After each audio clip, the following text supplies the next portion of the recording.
It's dark outside and I've been up in this bitch getting fried. Welcome back to Bestie After Dark, where I tell your worst or most interesting dating, romance, and bedroom storytime submissions. As a reminder, if you would like to see all of Bestie After Dark all at once, you can visit my website, ycbestie.com, to subscribe for early access, as well as support me as a creator, which I'm greatly, greatly appreciative for. Or you can visit my YouTube at ycbestie on Mondays. If you would like to get your story to me, please visit ycbestie.com/bad, all lowercase, and fill out my form.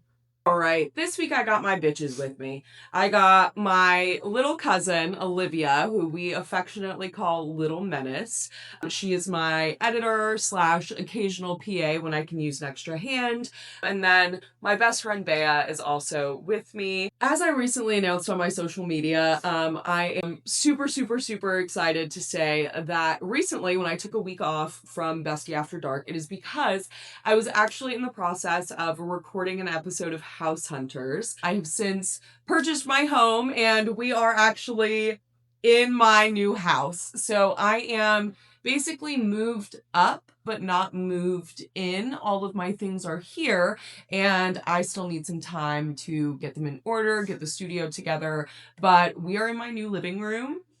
I love it. It is by far the kindest thing that I've ever done for myself. And I couldn't be more elated. So thank you guys so much for all of your help in getting me here. You didn't do it for me, but you helped me along the way. And I could not be more thankful for my followers and for my community. So thanks again. Did you say, aw? Don't cry. Nobody fucking cry. This isn't like that. I'm not being vulnerable with you, bitch. I'm just being sentimental. The title of your After Dark story time is Cousin, Uncle, Brother Life. So since I was a child, I've had a favorite uncle. A child my grandmother adopted as a newborn after my mom and aunt were adults. We grew up close, the best of friends. I had an older and younger brother at this time as well. He always asked about his birth parents, and my grandmother always told him that they were incarcerated and therefore unable to care for him. Later in our teenage years, one night at family dinner, he asked again, and my mother responds with, "Maybe they were always closer than you think." My grandmother gave her a look that I thought was capable of taking her life right then and there, and dinner was cut short. We went home. My mother cried herself to sleep.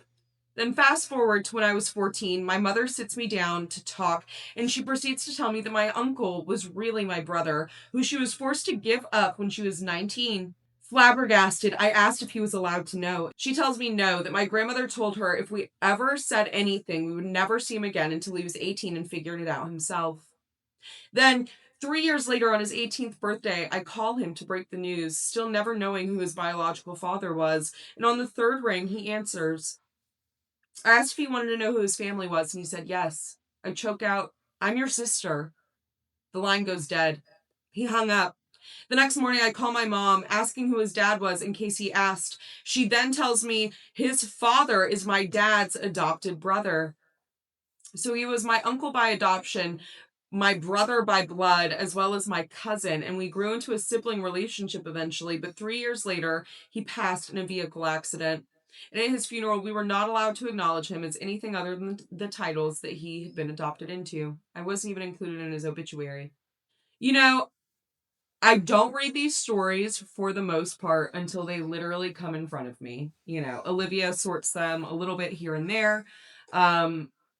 I don't think that that's necessarily like Bestie After Dark themed, but I think it's worth keeping. It's an interesting layout. Your family tree is like one of those Christmas wreaths, a garland. Your family tree is a garland. Rest in peace to that man and his ambiguous lineage. The title of your After Dark story time is The Time I Peed. When I was about 18, I hadn't been experienced at all with intimacy. So I had this boyfriend, and we'll call him Chess Piece. He was a few years older than me and much more experienced. I'd been having issues with my parents, so I wound up living with Chess Piece and his mother.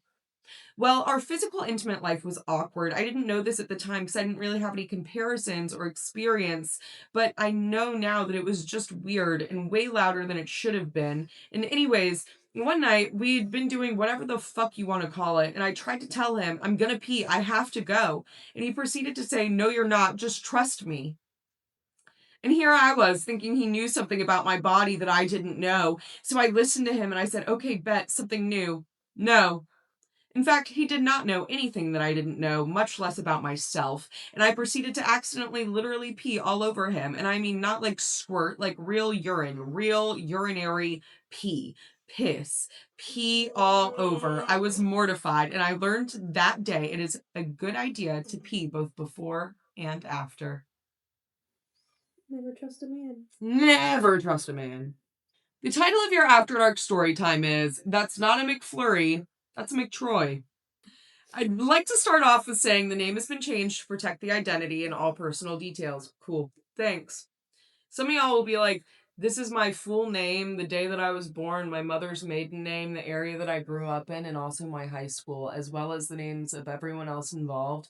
And then you'll wait until the very last sentence to be like, oh yeah, please take all of that out. No? I'm just gonna take your whole story out. I'm sorry. So, back in my 20s, I was a bit wilder and I used to party and street race. I had met a guy through a friend. He was cute and a little bit younger than me, but fun. We'd hung out multiple times with a group, and after about a month, he hit me up on Snapchat and asked if I'd want to come over and help him work on a car that he was going to use to race. Turns out we never did get to work on that car. We gardened and we hung out, and one thing led to another. Before you know it, I am buck naked in the back of his beat up old Toyota that looks like it belonged in a drunk yard.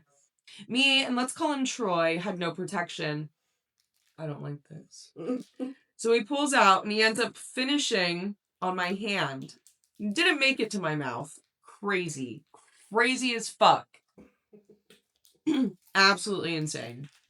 After that night, we'd find new places to hook up. We would ditch our friends and go our own ways just to link up somewhere new. He invested in protection so that he could finish without making a mess. Such a gentleman, he always made sure I finished, even if he was already done. Is that what makes a gentleman? I think that's the bare minimum. Yeah. That sounds like exactly what should happen. Especially if he was quick to finish. Yeah, like what? It went from late night hookups to mid afternoon on our days off, and one of those times we hooked up, I made plans with a friend to shop and get my nails done, but I wanted my fix first. I stopped on my way to him at McDonald's, and we'd met up at a park nearby no one ever goes to. We met, and I got my fix. Calling it that is fucking insane. Crazy. Do you not feel insane calling it that? What person was this? Oh, this is literally my fucking mic band from earlier because I didn't know wear a bra. So many different producers were like, wear a bra. No. And you can't make me. Obviously, you can't fucking make me. They also said to wear solid colors. You think that happened? Or do you think I wore whatever I wanted? Exactly. We realized he'd left the protection at home in his other car's glove box, so he had to put it somewhere. And in my center console cup holder was a McFlurry cup I'd been snacking on, sitting side by side with my tea I'd gotten to sip after. In the rush of things, that's where he finished.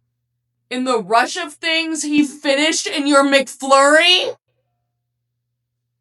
Bye, bitch. You're pissing me off. There was a better way to do that. He should have just done his own fucking hand. In his own hand, out of the window, in the trash, I don't know, anywhere other than in my fucking ice cream. You're making me so mad. As our friends are now blowing up my phone because I'm 45 minutes late, we part ways and I go pick her up. She gets in and we chat and we get into the mall parking lot. I'm digging in my backseat for my purse and she says, oh, McDonald's, can I have some? That would kill you. Of course, Bestie, you can have some. I hear, this shit is all soupy, girl. How long have you had this McFlurry for? My eyes widen. My head shoots up. I now have to play this off or I have to explain to her that she just munched down on our best guy friend's bust and then admit to her that I'd been hooking up with him for months in secrecy. I laughed a little and decided she should know the truth. You just poisoned her. So, yeah, I'm glad you told her. The look of horror on her face when I told her that the McFlurry was new, but the nut in it was not.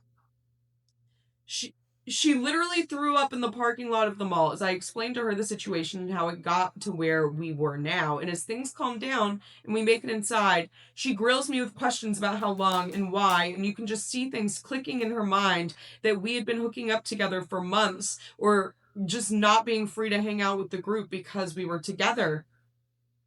He and I had hooked up a time or two, but the group was just never the same. She told everyone in a group message about the two of us, and they never let us live it down.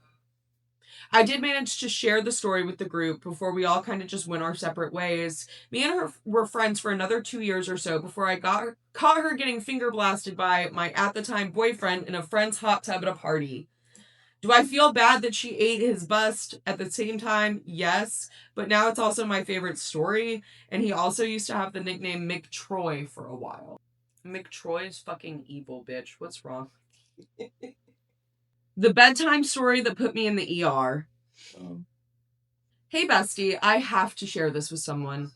As the title suggests, getting real nasty put me in the emergency room. Let's get a little context here. Picture it. You're a single mom in your late 20s and you work nights to support your little family. You're on birth control. You drink your water. You smile at strangers. All is well. My normal days off are Tuesdays and Wednesdays, when the club is least likely to turn up, making me least likely to get laid. Or so I thought. One Wednesday, I'm at my favorite local dive bar, rival to the only other dive in town and where I had bartended over the summer. I have a few drinks and I bump into a regular from the rival bar. We'd flirted when I worked there, so I knew he was picking up what I was putting down, and he smelled so good, like one of those little black ice car freshener trees. We banged that first night, as one does, though that isn't the time that landed me in the ER. The week passes. I hook up with him after work most early mornings and we're vibing. I start new birth control. I start my period and I get a new schedule. The last day of my period was a Saturday, so I'm wearing a light tampy, but nothing too crazy, and I go out.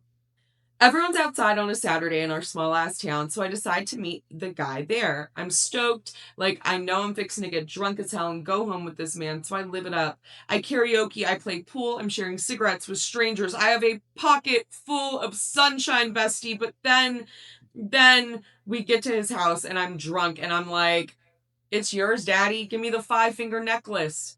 And he does, and it's great. It's so great, in fact, that 3 days later, I'm still really sore. No. Tampy is in your Serby, isn't it? Except it's so sore down there, I start to feel like I have a UTI or an STD, but no obvious signs or symptoms or crazy Google images that match my search, so I get off work and I go to the doctor. I told the doctor I'd like some tests ran and that I had a little small amount of getting nasty the other day and I'd been drinking. And I said, I think that maybe there's a Tampax stuck in there. I have no idea. It just hurts to sit and it hurts to pee. Please help. They run tests, negative. I'm stressed. What is wrong with me? I'm trying so hard to remember what we did and how we did it, all of it. And then she looks me in the face and says, maybe he was just too rough. I'd love to be a fly on the wall. I immediately said, well, me too. And the way that we both just cackled and squealed, the other nurse came in and did a little checky check too. All clear. They wrote me a prescription for an ice pack, ibuprofen, and they gave me a steroid shot for the swelling. He had literally beat it up. Now I'm wondering, should I tell him? I don't even know if I want to call him again. He literally hit it so good. I was sore for 3 days after, and I had to go to the ER thinking that something was wrong with me. Yeah, queen. Maybe it's best for you to just cut that one off, because that is some rough shit.